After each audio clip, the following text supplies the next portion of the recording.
बिस्मिल्लाहिर्रहमानिर्रहीम। अस्सलाम वालेकुम एवरीवन। उम्मीद है कि आप सब खैरियत से होंगे। आज की वीडियो का टॉपिक है एक शॉर्ट स्टोरी जिसका नाम है द थ्री स्ट्रेंजर्स। तीन अजनबी, तीन ऐसे लोग जिनको नहीं जानते। ये शॉर्ट स्टोरी लिखी है थॉमस हार्डी ने। आज की इस वीडियो में थॉमस हार्डी का बायोग्राफी को स्टडी करेंगे। उसके बाद इस शॉर्ट स्टोरी को थॉरली स्टडी करेंगे। इसकी इंपॉर्टेंट डेट, थीम, कैरेक्टर और समरी को डिटेल में देखेंगे ताकि कोई भी चीज़ अगर एग्जाम में इससे रिलेटेड पूछ ली जाए तो वो हम इजीली सॉल्व कर सकें। पर आज की इस वीडियो की तरफ जाने से पहले कुछ इंपॉर्टेंट बातें मैं आपको बता दूं कि जैसे जो भी लेक्चर मैं अपने यूट्यूब चैनल पर अपलोड करती हूं, जैसे कि ये वाला मैं कर रही हूं, तो जितने भी नोट्स मैं आपको स्क्रीन पे दिखाऊंगी वो आपको वीडियो के डिस्क्रिप्शन बॉक्स में मिल जाएंगे। उसका पीडीएफ का लिंक दिया हुआ होगा डिस्क्रिप्शन बॉक्स में। जब आप उस पर क्लिक करेंगे आप मेरी वेबसाइट पर चले जाएंगे और वहां से आप नोट्स पीडीएफ को इजीली डाउनलोड कर सकते हैं। इसके अलावा मैंने अपने यूट्यूब चैनल के ऊपर लिंग्विस्टिक्स और लिटरेचर के बहुत सारे लेक्चर अपलोड किए हैं और अच्छी बात यह है कि हर लेक्चर का जो पीडीएफ है वो उसके वीडियो के डिस्क्रिप्शन बॉक्स में मैं दे देती हूँ। सबसे पहले मैंने स्टार्ट करना है थॉमस हार्डी से। थॉमस हार्डी जो हैं एक इंग्लिश नॉवेलिस्ट हैं, पोइट हैं और विक्टोरियन टाइम पीरियड से ताल्लुक़ रखते हैं क्योंकि 1840 के अंदर पैदा हुए। आपको पता है विक्टोरियन टाइम पीरियड है यूनाइटेड किंगडम के अंदर, और इनकी डेथ हुई है 1928 के अंदर और डेथ भी यूनाइटेड किंगडम के अंदर ही हुई है। इसके अलावा थॉमस हार्डी जो हैं वो बहुत ही रियलिस्टिक बंदे थे और ज़्यादातर फोकस इनका नॉवल पे रहता था और नॉवल के अंदर भी रियलिज्म और ट्रेजेडी को डील करते थे। इनके नॉवल सबसे ज़्यादा मशहूर। इनके नॉवल की ये भी एक ख़ास बात है कि कैरेक्टर की तो इवॉल्व होना भी दिखाते हैं और एक उसकी इवैल्यूएशन भी दिखाते हैं एक कैरेक्टर की दूसरे कैरेक्टर के साथ। उसके अलावा ये सोसाइटी की मिडिल क्लास दिखाते हैं, वर्किंग क्लास को दिखाते हैं और हार्डशिप जो कॉमन पीपल फेस करते हैं, मिडिल क्लास सोसाइटी फेस करती है, उसको भी अच्छे तरीके से डिपिक्ट करते हैं। अब की फैक्ट्स की स्टडी करते हैं कि ये वाला जो उनका वर्क है, इनकी जो शॉर्ट स्टोरी है द थ्री स्ट्रेंजर, इसके क्या इंपॉर्टेंट पॉइंट है। इसको इन्होंने सबसे पहले पब्लिश कराया था लॉन्ग मैन मैगजीन के अंदर और इसको पब्लिश कराया था 1883 के अंदर। फिर 5 साल बाद इन्होंने अपनी शॉर्ट स्टोरी की जो कलेक्शन है वैक्सिस टेल, उसके अंदर भी इन्होंने इसको इंक्लूड कराया, लेकिन सबसे पहले 1883 के अंदर इसको पब्लिश कराया था।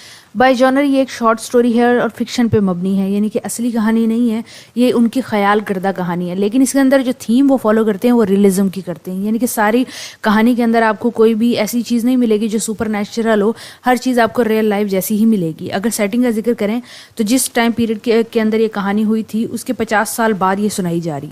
अगर सेटिंग का जिक्र करें तो एक कंट्री साइड दिखाई गई है इंग्लैंड के अंदर और कास्टर ब्रिज से वो 3 मील दूर है और एक घर दिखाया जाता है, एक कॉटेज दिखाया जाता है जिसके अंदर एक पार्टी, एक सेलिब्रेशन चल रही है। और क्या होता है कि वहाँ पे बारी बारी करके 3 स्ट्रेंजर्स आएंगे और टाइम पीरियड जो दिखाया गया है सीजन वो विंटर का दिखाया है और विंटर भी ऐसा जो कि ज़्यादा सर्दी रखता है। और जो कॉटेज है उसका नाम दिखाया गया है हायर क्रो स्टेयर्स। ये कॉटेज का नाम है, घर का नाम है जहाँ पे पार्टी चल रही है। मेन थीम, मेन आइडिया मैं आपको दे देती हूँ। ये 3 स्ट्रेंजर की एक ऐसी शॉर्ट स्टोरी थॉमस हार्डी ने लिखी है जिसके अंदर 3 मुसाफिर जो हैं एक छोटे से गांव के अंदर जाते हैं और उस रात तूफान आ रहा होता है, बहुत तेज़ बारिश हो रही होती है, तो उन्हें शेल्टर चाहिए होता है।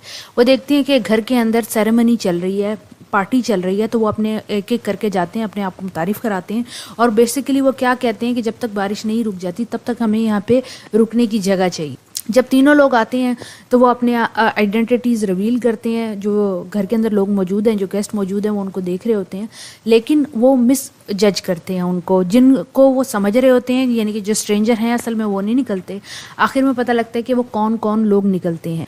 और ये जो सारी स्टोरी है बेसिकली इसके अंदर एक मोरल लेसन है कि हमें अजम्पशन नहीं बनानी चाहिए, हमें लोगों को जज नहीं करना चाहिए, हमें अपनी जजमेंट के बेसिस के ऊपर फैसले नहीं लेने चाहिए जब तक कि हम सच ना जान लें। बेसिकली एक छोटा सा इसके अंदर मैसेज है। अगर थीम इसके अंदर देखें तो अपीयरेंस वर्सेस डिसेप्टिवनेस है, यानी कि क्या नज़र आता है और असल में होता क्या है। उसके अलावा लॉ एंड पनिशमेंट है क्योंकि इसके अंदर एक क्रिमिनल दिखाया जाएगा और एक एग्जीक्यूटर भी दिखाया जाएगा। हंगर है क्योंकि वो जो क्रिमिनल है उसने भूख की वजह से क्राइम किया है और क्राइम क्या था, उसका थेफ्ट था, उसने चोरी की थी एक भेड़ को। इसके अलावा जो होस्ट है घर का, जो इन तीनों स्ट्रेंजर्स को अंदर ले लेता है, वो बहुत नाइव है, यानी कि बहुत कम अकल है और ये उसकी अच्छाई जो है वो उसके लिए हार्मफुल आगे साबित होगी। समरी की तरफ जाने से पहले हम कैरेक्टर को डिटेल में देखते हैं। शेफर्ड को कहते हैं बकरियां चराने वाले को, उसका नाम है फनल। अब वो कॉटेज का मालिक है, उसकी बेटी पैदा हुई है, बेटी का नाम रखने के लिए उसने एक इवेंट रखा है, एक सेरेमनी रखी है। उसकी बीवी भी है और वो बीवी जो है वो बहुत ज़्यादा मियाना रवि इख्तियार करने वाली औरत है। फ्रूगल औरत का मतलब है मियाना रवि इख्तियार करने वाली। वो हर किसी पे नज़र रखे हुए है कि किसी को कोई चीज़ कम ना पड़े, किसी को कोई चीज़ ज़्यादा ना मिले। इसके अलावा एक कांस्टेबल दिखाया जाता है जो 50 साल है, वो उसी गाँव का कांस्टेबल है और बेसिकली वो क्या है, पार्टी को फ़िलहाल इंजॉय कर रहा है। पहला स्ट्रेंजर जो है वो आता है, वो क्रिमिनल है और वो अपने आप को बताता है कि वो क्लॉक मेकर है, यानी कि घड़ी बनाने वाला है। और वो एक लंबा स्याह रंग का आदमी है, यानी कि डार्क मैन है, ब्लैक मैन है। 40 साल उसकी उम्र नज़र आती है। बेसिकली उसने एक शीप को स्टोल किया है, चोरी किया है और अपने बच्चों को खाना खिलाने के लिए उसने ये किया क्योंकि उसके पास कोई पैसे ना थे, इसलिए वो जेल में बंद था। लेकिन जेल तोड़ के वो भाग चुका है। ज़ाहिर बात है वो पार्टी में आके ये सबको नहीं बताएगा, ये बात वो छुपाता है जो एंड में खुलती है। जो सेकंड स्टेज आता है स्ट्रेंजर, वो एक एग्जीक्यूशनर है। एग्जीक्यूशनर कौन होता है? हैंगमैन, वो जो फांसियाँ दिया करता। ये फर्स्ट स्ट्रेंजर जो आया है उससे उम्र में ज़्यादा बड़ा है, इसके बाल ग्रे हैं और बेसिकली ये कास्टर ब्रिज की तरफ जा रहा है क्योंकि कास्टर ब्रिज में उसने वहाँ जेल में जाना है और एक बंदे को फांसी देनी है। उस बंदे को फांसी देनी है जिसने शीप को चुराया होता है। इसके अलावा तीसरा बंदा जैसे ही आता है वो बेसिकली क्रिमिनल का ब्रदर है, भाई है उसका, और वो क्या है, क्लॉक मेकर का भाई है। इसके बाद वो थर्ड स्ट्रेंजर होने के साथ साथ जैसे वो घर के अंदर दाखिल होता है तो वो इतना घबरा जाता है कि वो अंदर नहीं आता बल्कि बाहर दोबारा भाग जाता है। तो सब समझते हैं कि ये वो बंदा है जो क्रिमिनल है और इसी के पीछे पुलिस जो है वो ढूंढ रही है इसको ढूंढने के लिए, जबकि ऐसा नहीं होता। तकरीबन आपको स्टोरी पता लग चुकी है, फिर भी स्टोरी देखते हैं, इसको डिटेल में पढ़ने की कोशिश करते हैं। आसान सी स्टोरी है। हायर क्रॉस स्टेयर्स नामी एक जगह है, एक आइसोलेटेड सी जगह है, यानी कि अकेली सी जगह है और वहाँ पे एक कॉटेज है, एक झोंपड़ी है। अब झोंपड़ी जो है वो 3 मील दूर है कास्टर ब्रिज से। कास्टर ब्रिज बेसिकली क्या है, एक टाउन है जहाँ पे जेल है कंट्री का और वहाँ पे बहुत सारे मुजरिम रहते हैं। सीज़न दिखाया जाता है कि लेट विंटर का सीज़न है, इवनिंग है और बारिश हो रही है। एक शेफर्ड है बकरियां चराने वाला जिसका नाम फनल है, वो अपनी बीवी के साथ अपने घर के अंदर एक क्रिश्चनिंग पार्टी होल्ड करता है। क्रिश्चनिंग पार्टी का मतलब होता है नाम देना। उसकी बेटी पैदा हुई है, उसका नाम देना चाहता है। उसने 20 से 19 अकराब लोगों को बुलाया हुआ है, यानी कि रिलेटिव्स को बुलाया हुआ है। उसके अंदर नेबर भी शामिल है, सब एक दूसरे को जानते हैं। अंदर उसने बड़ा अच्छा कोजी सा माहौल बनाया हुआ है, आग जलाई हुई है, खाने पीने का सामान मौजूद है, सब इंजॉय करें, डांस करें, म्यूजिक बज रहा है। मिसिस फनल को दिखाया जाता है कि वो फ्यूगरल औरत है, यानी कि ऐसी औरत जो मियाना रवि से चलती है। उसे सब पे नजरिए रखी हुई हैं, वो डांस भी कर रही है, वो बातें भी कर रही है, सबको इंटरटेन भी कर रही है। साथ वो ये भी देखती है कि कोई भूखा ना रहे, कोई प्यासा ना रहे, किसी को कोई चीज़ चाहिए तो वो प्रोवाइड। जो म्यूजिशियन है उनके अंदर एक 12 साल लड़का है जो वायलिन बेसिकली बजाता है। इसके अलावा चर्च का एक क्लर्क भी मौजूद है। जो बच्चा वायलिन बजाता है वो यहाँ पे बांसुरी को बजा रहा है ताकि म्यूज़िक बजाए, जैसे कि ओल्ड फैशन सा सिस्टम किया हुआ है क्योंकि बच्ची का बेसिकली नाम रखना है और एक फेस्टिवल मनाना है। कि 3 स्ट्रेंजर जो हैं उनके घर में एक एक करके दाखिल होते हैं। जब पहला स्ट्रेंजर आता है तो वो बताता है कि वो टाउन जाना चाहता था लेकिन वो डायरेक्शन भूल गया है और इतनी तेज़ बारिश है, वो भीगा हुआ है, उसको शेल्टर की तलाश है। जैसे ही बारिश रुकेगी वो खुश्क होगा तो वो चला जाएगा। क्या वो आग के पास बैठ के अपने आप को बुझा सकता है? घर के जो ओनर है, जो शेपर्ड है, उससे पूछता है और मिस्टर फनल कहते हैं हाँ जी बैठो आराम से। इसके अलावा उसे स्मोकिंग का शौक है लेकिन उसके पास ना तो पाइप है, ना टबाको है, ना पाउच है। तो मिस्टर फनल जो है वो उसको स्मोकिंग करने के लिए कोई चीज़ देते हैं जिसको स्मोक करता है आग के पास बैठ। कुछ ही देर गुजरती है कि दरवाजे पे दोबारा नॉक होती है।